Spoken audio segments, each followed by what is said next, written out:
জাতীয় সংসদ নির্বাচনের হাওয়া দেশ জুড়ে। রাজধানী সহ সারা দেশে প্রধান সড়কের মোড়ে মোড়ে ব্যানার, ফেস্টুন আর বিলবোর্ডে নির্বাচনের বার্তা। নির্বাচন কমিশনের রোডম্যাপ ও অন্তর্বর্তী সরকারের দৃঢ় অবস্থানের পরই সব জল্পনা কল্পনা অবসান ঘটিয়ে দেশ এখন নির্বাচনমুখী বলছেন বিশ্লেষকেরা। আর ভোটারদের মতে নির্বাচনের মূল উৎসব শুরু হবে তফসিল ঘোষণার পর। বান্ডেল থাকলে প্রতি সেনমানিতে টাকা বাঁচবে।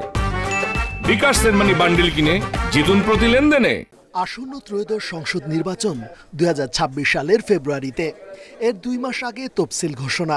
সম্প্রতি ভোটের আনুষ্ঠানিক রোডম্যাপ ঘোষণা করেছে নির্বাচন কমিশন। সে অনুযায়ী প্রশাসনিক ব্যবস্থা নিতে শুরু করেছে অন্তর্বর্তী সরকার। শুধু জেনারেশন নয়, এরই মধ্যে রাজধানী সহ দেশের বিভিন্ন জায়গায় টাঙানো হয়েছে ব্যানার, ফেস্টুন। চলছে শুভেচ্ছা বাণীর আদলে ভোটের প্রচারণা। ভোটারদের মন জয় করার এই ক্ষুদ্র প্রয়াসের সাথে যুক্ত হয়েছে দলের শীর্ষ নেতৃত্বের দৃষ্টি আকর্ষণের প্রাণান্ত চেষ্টা। যদিও তফসিল ঘোষণার পরই পুরো দমে নির্বাচনী আমেজে ফেরার আশা সাধারণের। আমাদের তো নির্বাচন করা প্রশ্নে আসে না। আমার কথা হচ্ছে যে ইলেকশন, সুষ্ঠু ইলেকশন চাই আমরা, একজন সঠিক একটা সরকার চাই। নমিনেশন পেপার দেওয়ার পরে দেখা গেছে নির্বাচনে একটা আমেজ আসবে। এটা না আসা পর্যন্ত নির্বাচনে আমেজ হবে। এমনি মহল্লায় এমনি ব্যানার ফেস্টুন টানাইতেছে না তারা, এটা মনে করেন একটা আনন্দ একটা।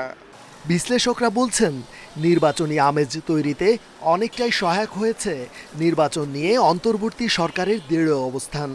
স্থানীয় পর্যায়ে এর প্রভাব পড়তে শুরু করেছে বলেও মনে করছেন তারা। আমরা জানি যে নির্বাচন কমিশন রোড ম্যাপ ঘোষণা করেছে। দ্বিতীয়ত, নির্বাচন নিয়ে যে দেশি বিদেশি বক্তব্য, দেশীয়ভাবে যে বক্তব্য ডক্টর ইউনূস ছিল, উনি বারবারই বলেছেন ফেব্রুয়ারিতে ইলেকশন হবে। জাতিসংঘে গিয়ে উনি আন্তর্জাতিক অঙ্গনে সেটিকে কনফার্ম করেছে।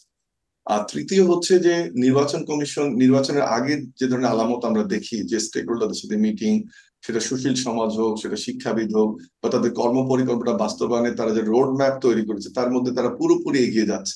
গণ অভ্যুত্থানের মধ্য দিয়ে দেশ একটি ক্রান্তিকাল অতিক্রম করেছে। তাই নির্বাচনের মধ্য দিয়ে গণতন্ত্রে উত্তরণের অধীর আগ্রহের বহিঃপ্রকাশ ঘটছে ভোটকেন্দ্রিক নানা কর্মকাণ্ডের মধ্য দিয়ে, বলছেন বিশ্লেষকরা। রেজওয়ানুল হক, ইন্ডিপেন্ডেন্ট নিউজ, ঢাকা।